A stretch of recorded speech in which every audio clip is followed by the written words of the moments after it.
Hey, my name is Vikky, and today you'll see my reaction and discussion to Attack on Titan Season 1, Episode 22.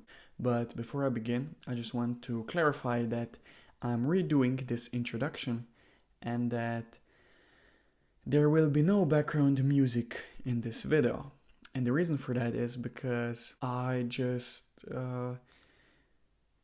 want to get your opinion, feedback on my new microphone. So basically, I bought a new microphone, and I was so eager to try it out, to see how it performs, and to hear from you, and I know that I could have waited for the next episode to do this, but I just wanted to hear your opinion now, so if there's any issues, that I'll be able to fix them before I watch episode 23. So yeah, I just recently figured out that my microphone, which I bought when I started this channel, wasn't really working. It was the same if it was plugged in or plugged out. And I did some research and I found out that if I want it to work, then I should buy a specific cable extension, which would cost around 40 euros, which is roughly the same as $40. And I just thought that if I were to now pay something for such money for just an extension, then I just should buy a new and better microphone, which I did. It was actually on sale, it came with a lot of equipment, and I just thought that I should do it. Yeah, I always had the feeling that there's something wrong with the audio of my videos. I was never satisfied with it, and especially considering that most of my videos are getting even longer now, and I really put a lot of effort into my discussions. So it's really important for me that you can clearly hear my voice, which makes the experience for you better, and it makes this whole video even more watchable. I don't know actually if now the audio is any louder or not, but I think now with this microphone, at least from what I was now testing it, it seems as the audio is clearer, there's much less noise, and that's exactly what I wanted to achieve, to make sure that you understand what I'm talking. So yeah, for now, the last 2 days I was experimenting with this, hence that's why I'm uploading this video this late. And now I have it in a position like right here under me. But the best performance was actually somewhere around here, but I wasn't a big fan of the visual aspect of that. But just let me know if you want a better microphone performance, then I can maybe put it here on the side. But if you think that this is fine and that you can understand me better, then we'll leave it this.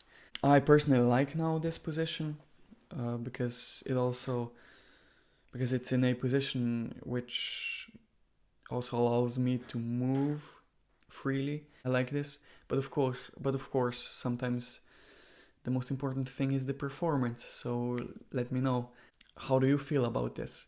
In the most part of this video, you will still hear the audio without this new microphone. I guess you could say with the old one. But for a part of the discussion and this introduction, you will hear the audio with this new microphone, and from the next video on, I will be only using this microphone. So now I don't think it's appropriate for me to put in the original introduction, but I will just quickly tell you what I talked about in the introduction, and then you will just see the reaction in my discussion. So in my original introduction to this, I talked about the fact that I have read your comments where you alerted me that I was wrong about Irvin. You said that he didn't send Levi to kill the female Titan, and that he retreated because he didn't want to have more losses. He wanted to minimize them. And yeah, and that of course makes a lot of sense.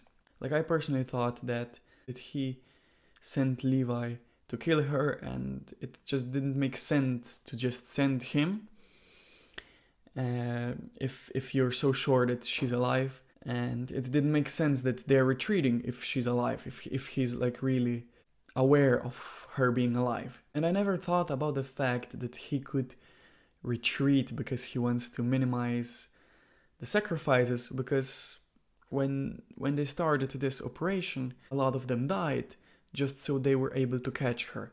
So I thought that he will go all in, and that means he didn't. So which I'm happy about it, because that means that he knows that he cannot let everyone die just to achieve his goals. He still cares for the people. And actually, I didn't acknowledge that in my previous discussion. He did say and admit failure at the beginning when he talked to Hanji, that they failed. And I was talking in my discussion that I want him to admit that, and he did. So, like, especially now, since I know what happens in episode 22, I really think that I was a bit too hard on Irvin in my previous discussion. But I was just wrong, and that's the beauty of doing this on YouTube, because you can correct me every time, and I know that I'll be wrong. I already was wrong a lot of times, and I'm definitely aware that you, as my viewers, most of you have already finished watching Attack on Titan. Most of you have probably read the manga, I suppose, so we really know a lot more details, a lot more things than I do, and I'm always open to getting corrected by you, which I was now, and this is just great, because I'm able to have the best Attack on Titan experience possible, because I know that if there will be any confusing part which I misunderstood, which could then potentially ruin the whole experience, I know that you will correct me, which is great. Yeah, that was the biggest thing that I talked about in the introduction. I quickly revised my predictions about that. I feel that there will be a chase down, and that they will be forced to attack the female titan to save Eren, and that was basically it. I'll now roll the reaction. You'll basically see me again in this video, because I haven't finished the whole discussion. I still have to do the predictions and grading, so you'll see me again at the end. Just like I said, this reaction and most of the discussion are not filmed with the microphone. And see you at the end. The defeated.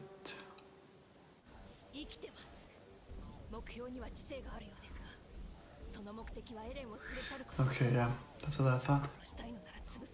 Mm-hmm.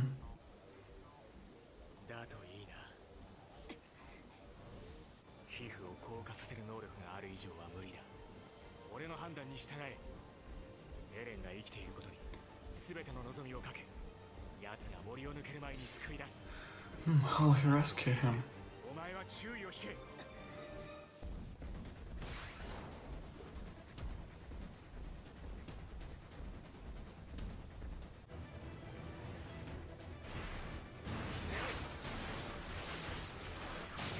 What?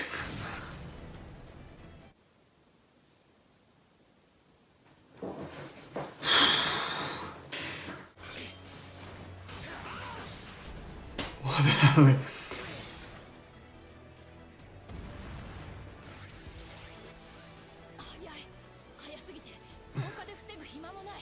He's extremely fast, whoa.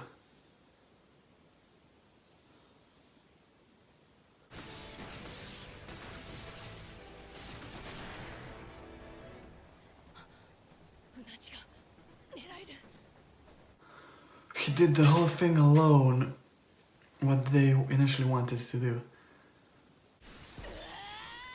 Shit.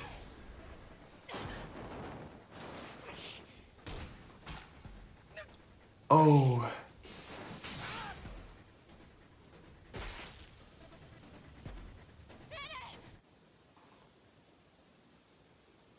Oh, okay. He was still in the mouth, interesting.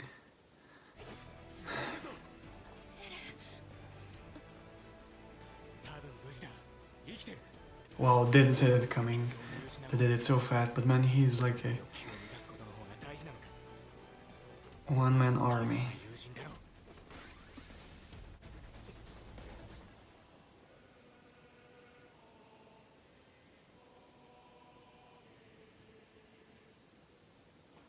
Was she crying?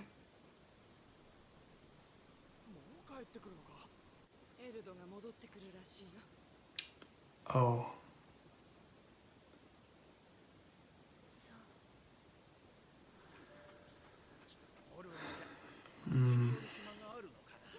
Their families, right?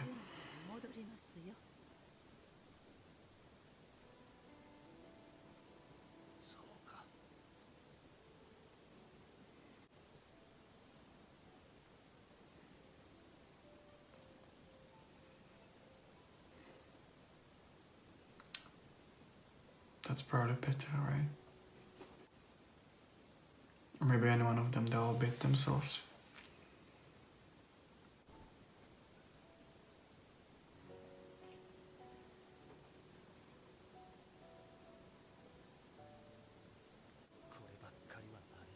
That must be super depressing to do.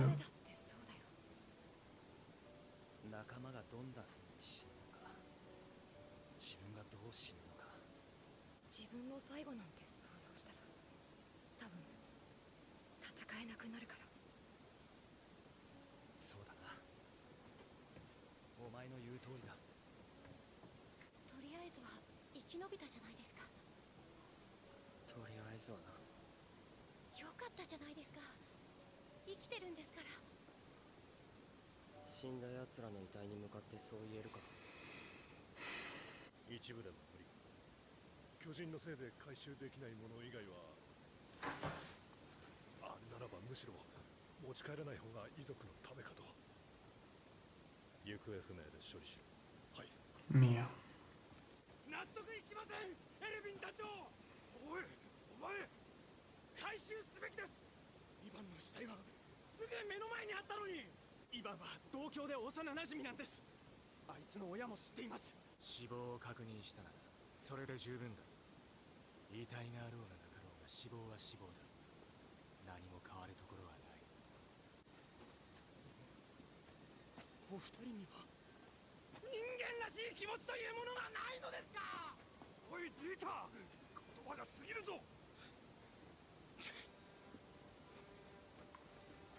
Yeah, but it is hard for him.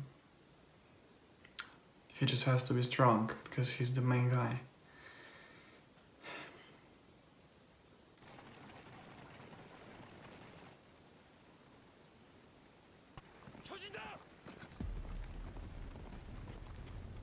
The actual... Oh, they went for Ivan.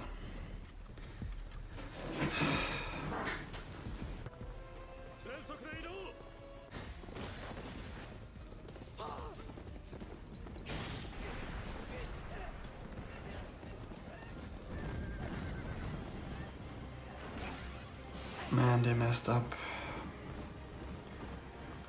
Oh, look at this one. But he isn't abnormal because they sent the red flare out. And they're all running. I thought the regular ones can't run.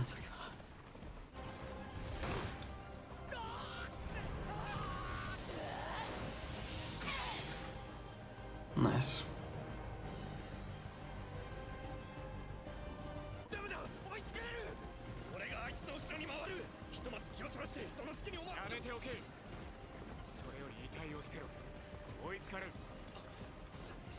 They lose the bodies, yeah.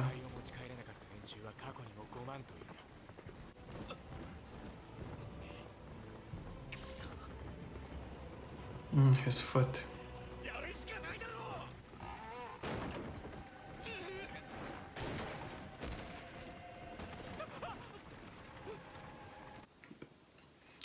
That one has to be abnormal.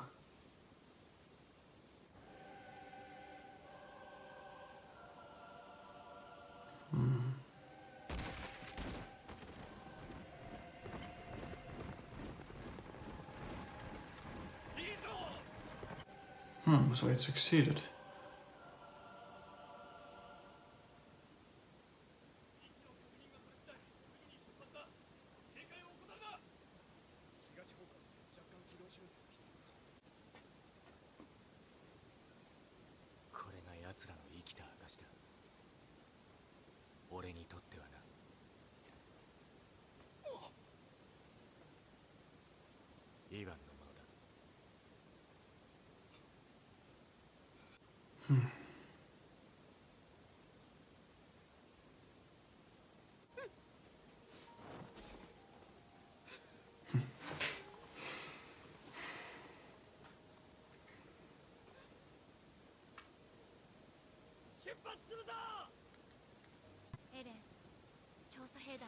Oh, little Eren.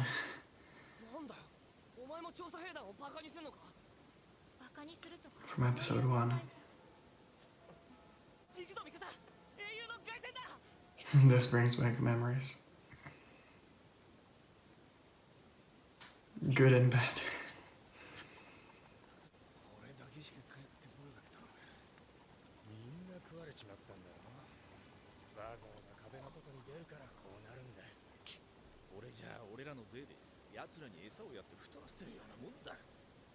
Now he'll return, and he'll have all these losses they have.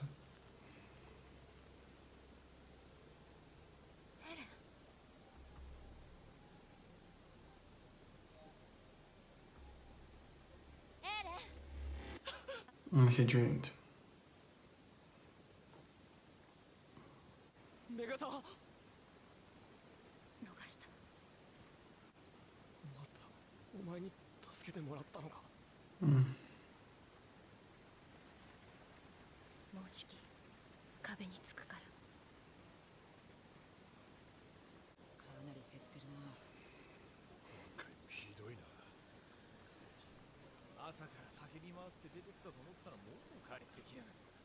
Yeah. This must be a huge hit for them.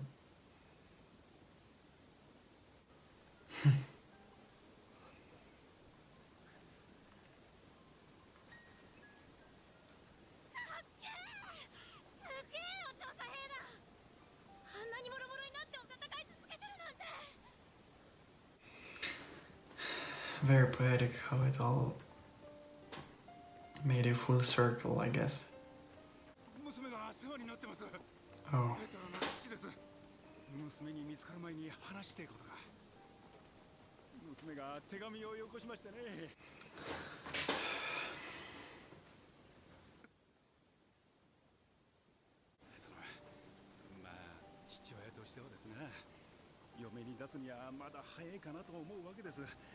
Oh.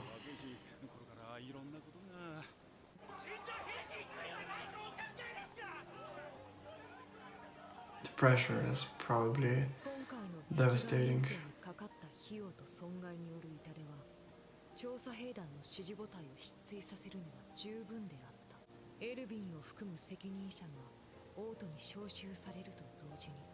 Wow. Whoa. Wow.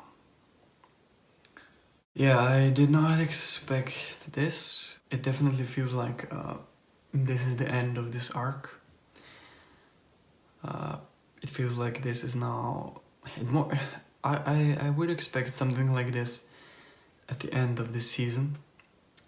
I expected this arc to be longer, especially because of the whole length of the Trust arc, and I didn't expect them to start a new one for the last, I think 3 episodes.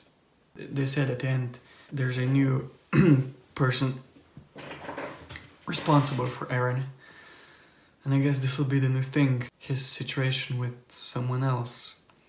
Like, I can't believe how ironic were some of the stuff I said in the beginning. I was just talking about how real this show is and that I like the fact that Irvin didn't succeed.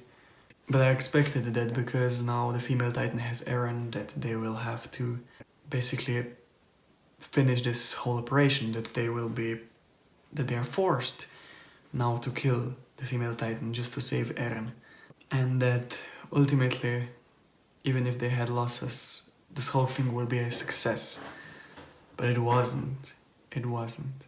I mean, they all failed at the end, and this episode was somewhat of a conclusion. Like, you can compare this episode to 2 previous episodes. 1, which is the first one. 2, which is the...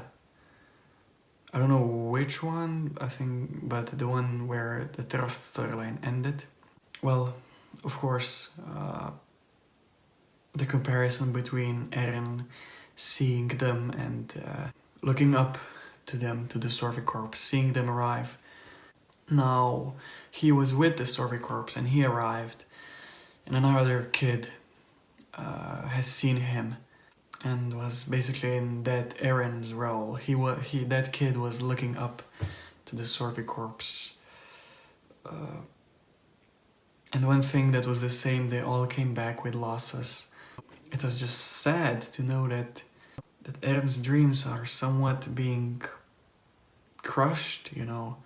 Probably as a child he defended the Survey Corps, he respected them, wanted to join them. But at the end, even if he's with them, the outcome was still the same. They came back with a ton of losses. And it's just hard, because probably Eren thought that that a same fate is awaiting that kid. If he one day joined the Survey Corps, he will die, or at least see his comrades die. And that's just sad. That's a tragedy of the Survey Corps.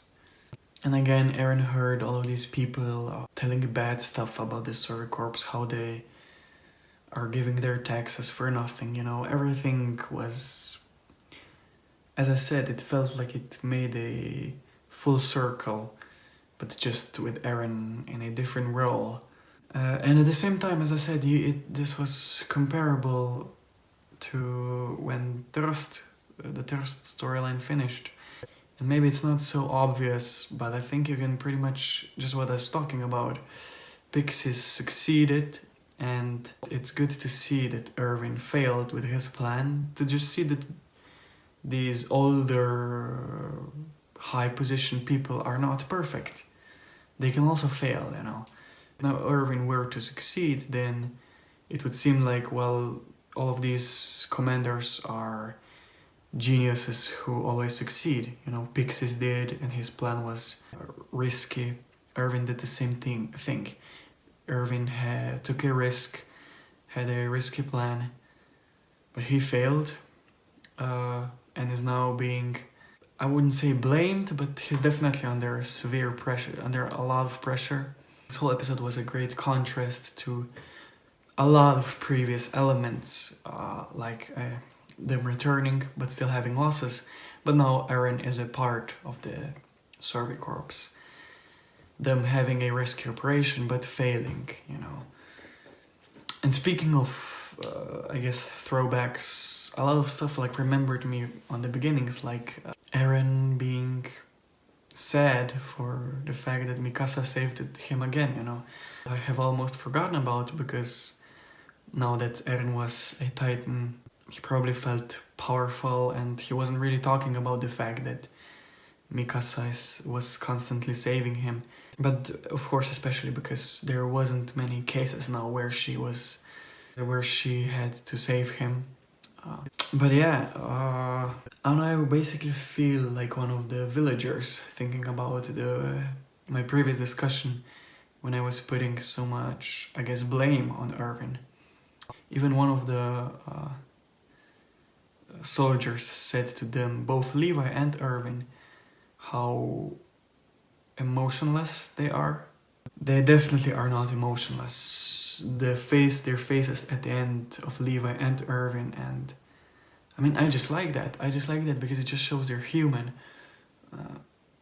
Because up until now, it felt like they're, I wouldn't say perfect, but they mostly succeeded in what they were doing up until now.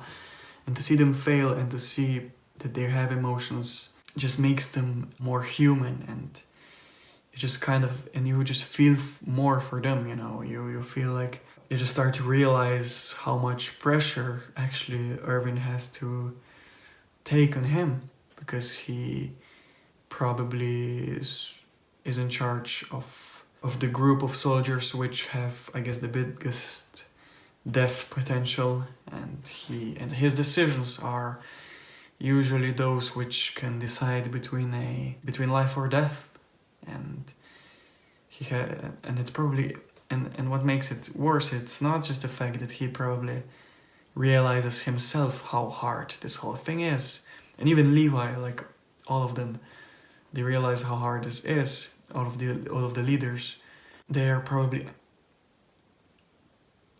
also sad, you know. Levi was really sad about the deaths of his comrades, but because he's a leader, he had to hide those emotions. He had to be strong for others. Like, imagine seeing Irving cry. Who would follow him? Who would be strong enough to deal with this? You know, you have to have a leader on which you can lean on. But they're definitely probably sad themselves, angry at themselves. And then at the end, they also have to deal with each individual, with everyone who was in the village, and with everyone who had who lost their family member, friend, or whoever in this expedition, and they're then just criticizing, putting pressure on Irvin and everyone else. And if I understood that correctly, Irvin had to even go to the capital to answer for this. So that must be tough, man. Yeah, of course, we had this, I guess you could say, continuation from the previous episode.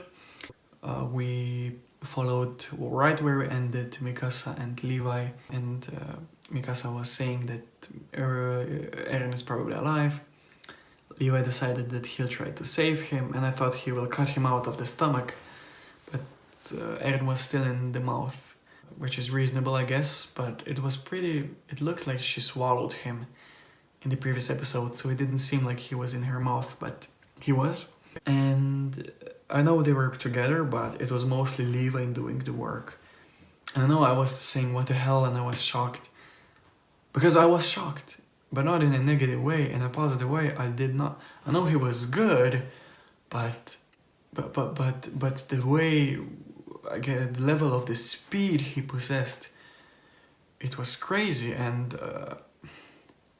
I guess unexpected, because I know this show has some elements which are, I guess, unnatural, like the Titans or the forest of the giant trees. But a lot of the stuff which they were doing was always extremely realistic in the way they fought.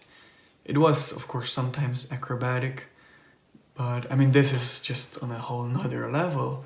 I mean, he was spinning as a fidget spinner so fast. It just looked the same. And not just spinning around his center of gravity. He was spinning around his center of gravity, and then around, he was basically driving, it seemed, around the female Titan. He became a blade, basically, with the way he was spinning. And I'm not saying that I'm not now thinking that this anime is unrealistic, or that this was, or that his movements were unrealistic. I know that this is an anime. I haven't seen a lot of anime, as I said. The only one which I watched the whole was JoJo's Bizarre Adventure. But as a child, I've seen some parts of Naruto, One Piece, and I definitely know that in anime they have their own, sometimes natural laws of physics, you know. Sometimes they jump in mid-air and are 5 minutes in the air, you know. I know that, and it's not bothering me, you know. If you know that and you accept it, then you just know what to expect, you know. It's where, you know, things like that can only be annoying if you don't think they're possible, you know. If you know, a show needs to establish its world, its rules, and if a show has someone who can jump 100 meters high for no reason, then it's fine, you know, if they show that to us, they introduce their rules, and if you know them, you know, we know what to expect. And I haven't seen that from Attack on Titan before, you know, to see someone being able to do this kind of stuff, because, I mean, looking at our own world, I don't think that's possible to spin so fast. But he did it here, so now I know what definitely an extremely strong soldier should look like, you know. There was a clear difference. It seemed like he's basically a level above even Mikasa. And as I said, I'm not saying that this is bad or anything. It's awesome if you think about it. But I definitely wasn't expecting this because I haven't seen anything like this before. But it's great to see now. I know, I guess, what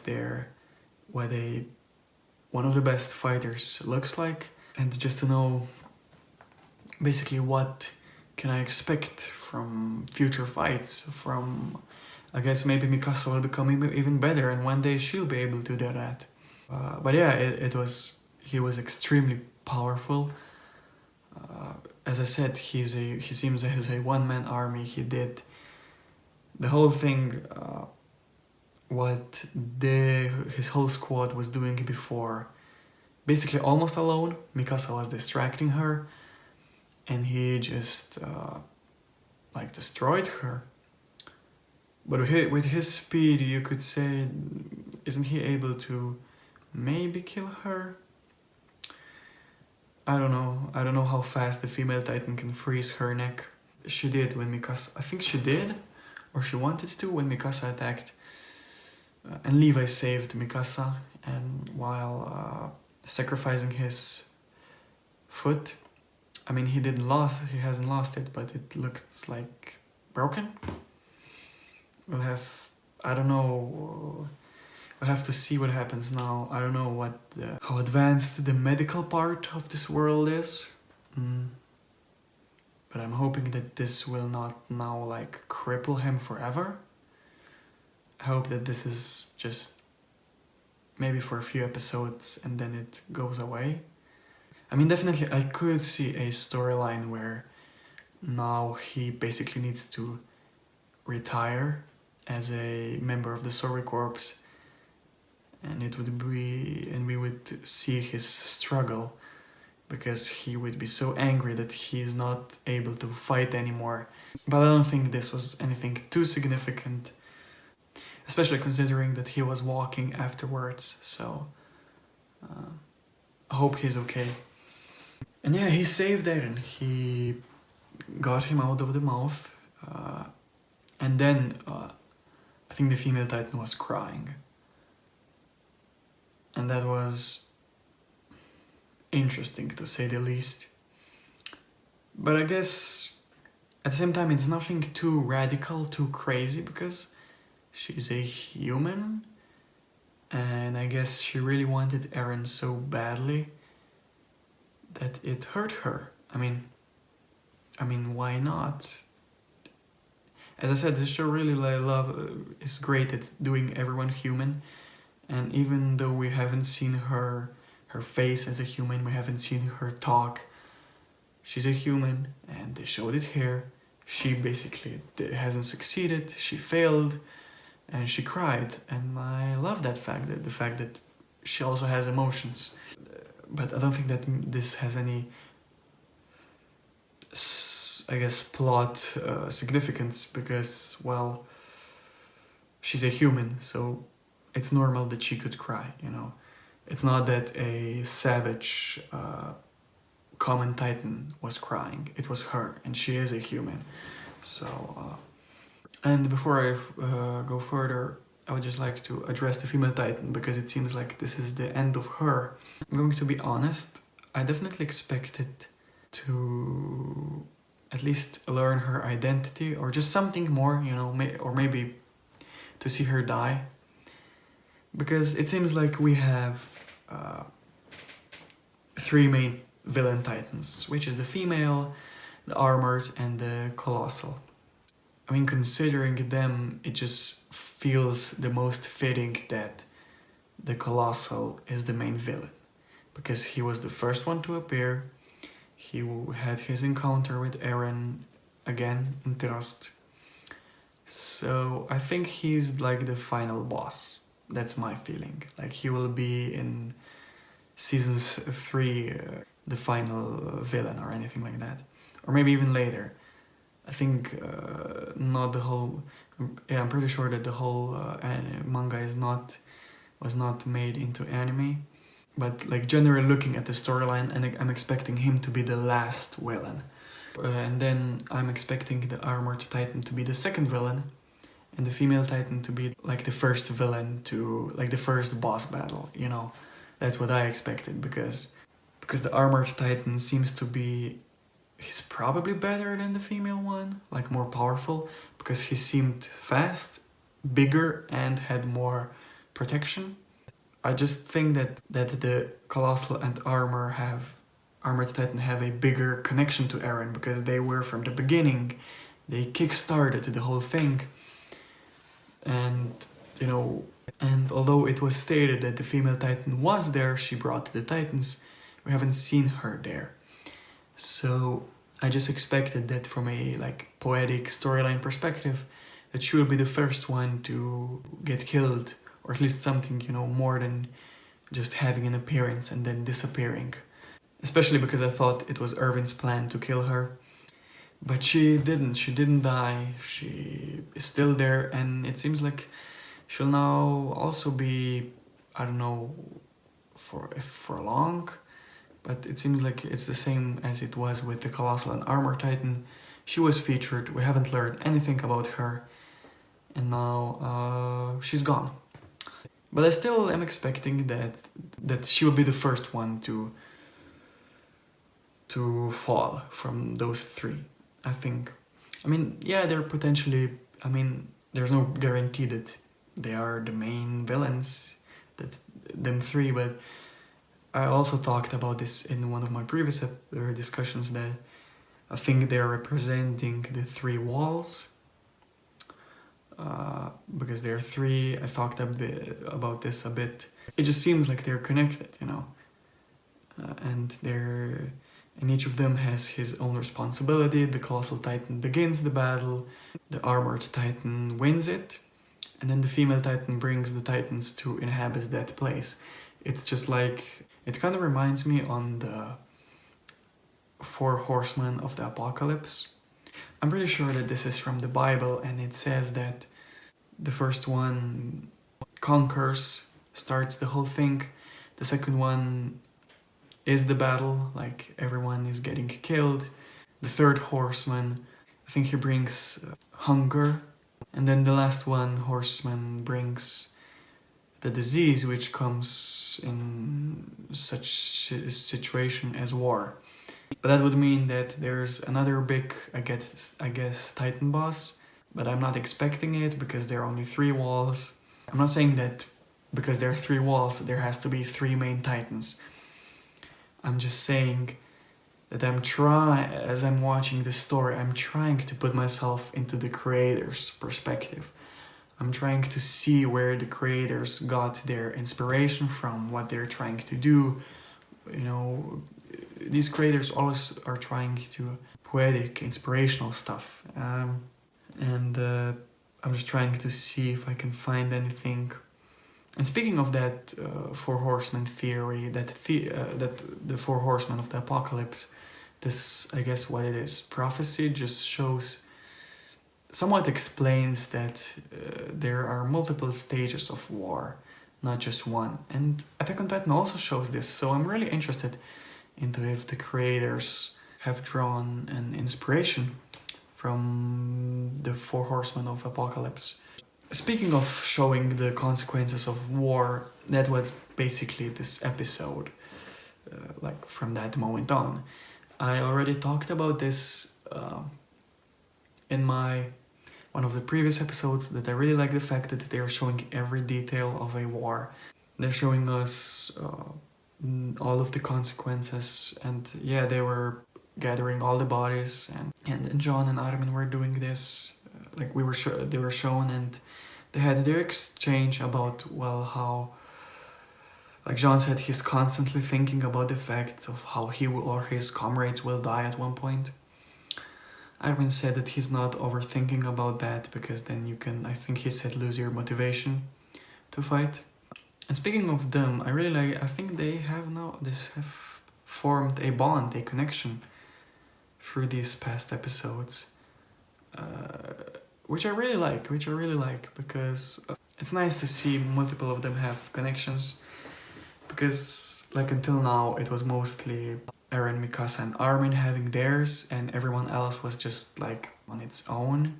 Maybe Jean and Marco had their a little own connection, and Jean and Connie, but most of them we haven't seen them, and Kirsta and the other woman. But you know, it's good to see them having like multiple connections. You know, just like Jean said in one of the previous episodes, you always were around Eren, and that's great to see that, you know, Armin is not just a you know, sidekick to Eren. He has his own storyline, and he made his own friendship with John. Like Irvin was then reading some stuff, I guess they were talking about who died, who didn't, and he said that labels some of them as Mia.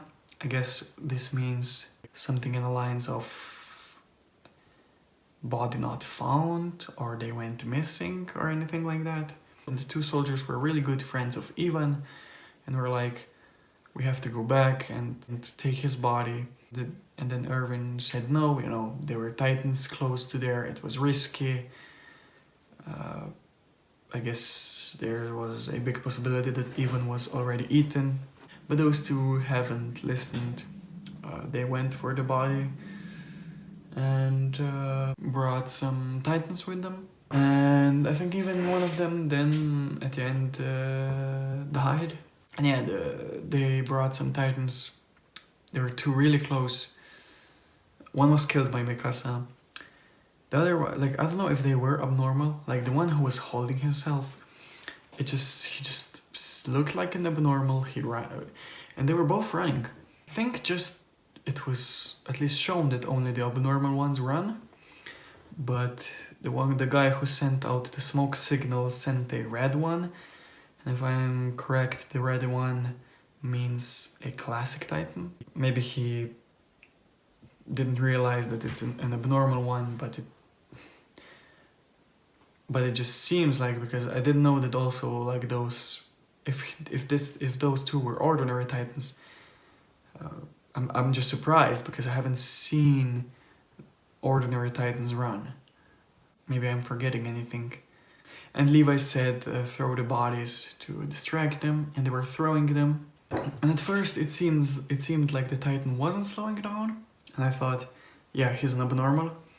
But then they succeeded, so I guess it was just a point that they had to throw down enough bodies to make him stay there, I guess.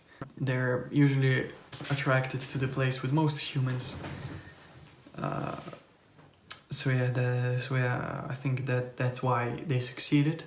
And when they escaped, Levi went to like that guy, that friend of Ivan, the last surviving friend of Ivan, I guess, and gave him the Sorvicorp's patch, which he also looked before at the patch of his friends, and said to him, I think he said that's why they were still alive. I think he said something like this, and gave him that patch.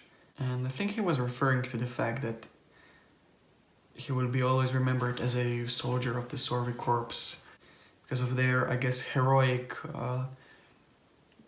sacrifices. They will always be remembered as heroes. At least in the eyes of the members of the Sorvicorps, I guess. Maybe all the people in the village won't care too much, because they failed at the end. But at least the members of the Sorvicorps are aware of what happened, and I guess that's what's Levi. I guess that's what Levi meant, that they're still alive. When he said that's why they were still alive. I guess he took the patches of his squad members too. I liked this scene. for the fact that it just fleshed out Levi even more. Even though he can act cold and he can act mean sometimes to some people, at the end he seems to, like, deep inside him, he seems to understand other people. He was the first one who trusted Eren. That experiment with Hanji when he transformed like only his arm, he was the one calming down his squad. And now here although he could be angry at this guy and, punish him for not obeying the orders, he at the end just understood what that guy was feeling and felt sympathy with him, I guess, and gave him the patch of Ivan. And I really loved that moment. Also, before continuing, it was shown a lot of times that they were really panicking about the corpses. They were panicking, those two were panicking because they left Ivan's corpse behind. They were shocked when they had to throw those corpses out of the carriage to distract the Titans. I don't think that's a religious thing. I think it's just a thing that they're probably thinking that's the one thing each person should at least get, a proper funeral, I guess. That's why they're taking this extremely seriously. I don't think it's because of religion. I think it's because that's the one way you can honor some people. You are doing this because if there comes a time when you'll die, you'll also want them to bury your body at a proper place. I think that's one thing they're like asking for return, They are definitely, and I guess that's why they're prepared to do anything and they'll fight for the Sword Corps, because at the end they will fight for humanity, because at the end they're at least expecting, hoping that they will get honored by having a proper burial, proper funeral, that at least they will be able to rest in peace. Then, if I'm not mistaken, Eren had his dream about the whole thing. And I guess it just was shown to, I suppose, remember us on the first episode, how it was back then, and then that this was basically just, I guess, a resemblance of that episode, just in a different era. Then they came into the village, and it was just shown a lot of the expected Günther, Peter and everyone. It was just so sad to know how many people, families were waiting for them. Especially considering them, like, I was asking myself, for what reason was Peter's father so confident? Like, if you remember in the first episode, Moses' mother came and was like asking, where is Moses? Whereas here, Peter's father like went to Levi and was like smiling, and he was confident that she's alive. And that's probably because she was good. That's probably because of that. And that's probably why their families will be probably shocked even more. They'll probably be extremely shocked. Because their children or family members were in Levi's squad, and they had to be good for that, and that's why they probably were expecting them all to survive. It just showed that the consequences are beyond our main characters. They probably won't show us specific families, grieving, having, mourning about the deaths of their members, but we definitely know that these families, these friends exist, and it's probably really hard for them. And when that guy was talking to Levi about how she's young, that she'll get married, it was just devastating to see Levi's face and knowing what he has to tell him. They were all under so much pressure, and also Irvin, they were all asking him their deaths were for nothing, and putting pressure on him. And as I said, also Eren has seen that child. And then the whole thing ended with the fact that Eren had to answer for his failure, I guess, and Eren has a new guardian, or how should I say? I think it said supervisor? I think it said that. So yeah, I'm back from the future, I guess. I still have to talk about the information cards, my predictions and the grade, but before that I just wanted to say this. I actually have seen my friend today, and we talked. That friend who recommended Attack on Titan to me, he basically said to me like how I felt about the episode. We were like talking, and he said if I realized that Petra and Levi were engaged. I was surprised, and I was like accusing him of spoiling me. But he said no, it's just a thing that most of people miss and don't realize.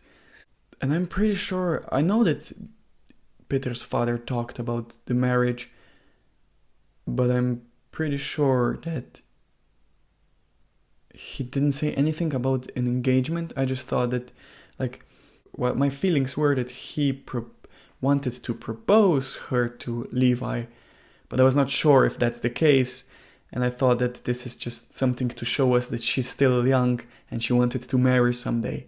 I haven't revisited the video because I still haven't edited the whole thing, but when I'll check the subtitles. I might just put him on for you to see which subtitles I have seen, because I really think it was not evident from those subtitles that they were engaged, and I hope that I was not spoiled, and that's maybe something that I should learn after some time, in maybe some future episodes. But anyways, I know this now.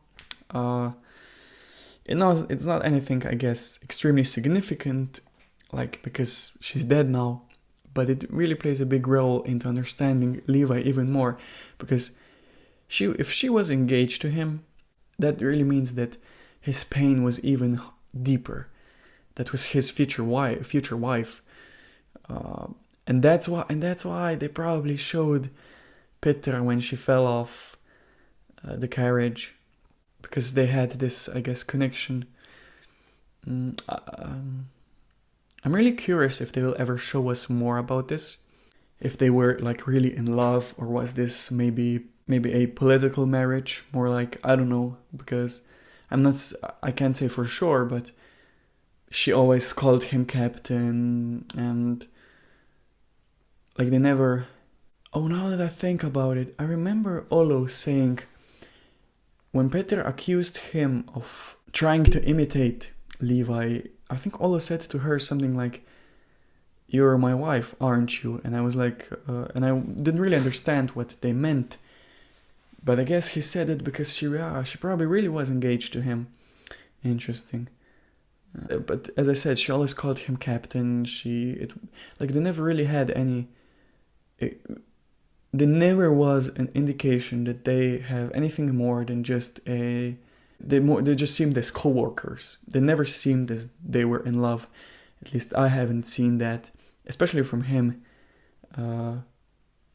So yeah, that's interesting. I really want to know if they were like truly in love or not.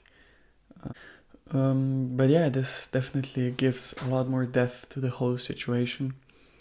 More sadness, definitely. But yeah, to now talk about those information cards.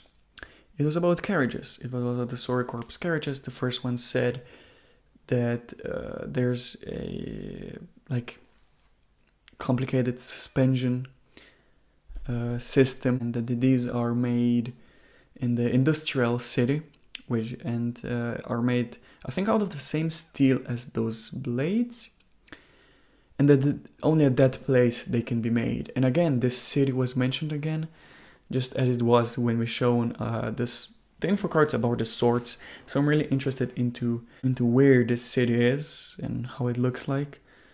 I guess it's within Wallachina, That would be most logical. And the second one info card said that the top speed, I think it said, is around 20 kilometers per hour, and that it can be used on most of the terrain. I just like the fact that each detail of this world, each equipment, is not just an ordinary horse, an ordinary carriage, an ordinary sword. It has its own uniqueness to it, and it's not clearly evident from the show. Like when you watch, you never really realize that these are some special carriages, but those info cards do that, and I like this fact. And that's why those info cards are so great, because they can provide so much more information and just to clarify some things. Now for the predictions for the upcoming episode. I'm predicting that, just as I said, it seems like this arc is finished. I'm expecting them to now, I guess, maybe build up for the next season. Maybe they'll show us who now is in charge of Eren. They might show us maybe if Irvin now lost his position. That would be interesting. And also maybe Levi, maybe they were downgraded. But beyond that, I can't really predict anything. Like, unless they have to, drastically something happens and they have to return to kill the female titan, I think this thing is over. And there are just a few episodes left, so maybe we will have a quick new arc, or maybe we will just have a setup for the next season. And now to grade this episode. Yeah, I really loved it. Like, compared to the previous episode, you had tension all the time, you had the big deaths of the whole squad. And now here you basically had a quick introduction, I guess, where Levi saved Eren. And after that, it was just basically showing the consequences of this expedition. You get a feel that the whole thing slows down when they started to go away from the female titan, because there was no action, there was no chase downs anymore. But they do such a good job with capturing the feel, because it is because whenever, so yeah, the pacing definitely slows down a bit, but it has to, because I know this is tragic, but you definitely were sad at some point if you're in your life. Maybe you had a loss, maybe you lost a person who you really loved, and when that happens, the world slows down. You become aware of every single thing. You just sit there and think about that person, and you're shocked. You're not up to anything. And that's basically what happened here. It was over, they failed, and everything is silent. Everyone is aware that they might die fast, so that they might die the next. And I liked the feeling of it. And as I said, I really loved the fact that it was a failure at the end, which just means that you never are sure if everything will go fine or not. And I like this. I like this, that we as viewers are always afraid for every little thing, for every life, and that there are no guarantees that they will succeed at the end. I still think the previous episode is slightly better overall. Maybe in this episode it was just a bit anticlimactic. It was a bit against the flow, I guess, because at first, you were prepared for a big battle, and it was resolved quite quickly. They saved Eren, and then for the rest of the episode, it was just after, just showing everything after the battle, after the expedition. But I think, they're not too much apart, because, the previous episode was mostly action-based. This episode was really character-based, and I think that the best part of a story is how good your characters are. I think this episode deserves an 8.9. I think that's a reasonable grade in my eyes, at least. So yeah, there you have it. I hope you enjoyed this video. If you did, consider subscribing. So I really want to hear feedback on this microphone, if it works, if you think I should move it, if anything is wrong, just let me know. I'll try to figure it out before I film my next video. And if you're not a fan of this microphone, I can still go back to the old ways. But I think it's better right now, and I hope it will be. I hope you're having a fantastic day. See you soon, and bye.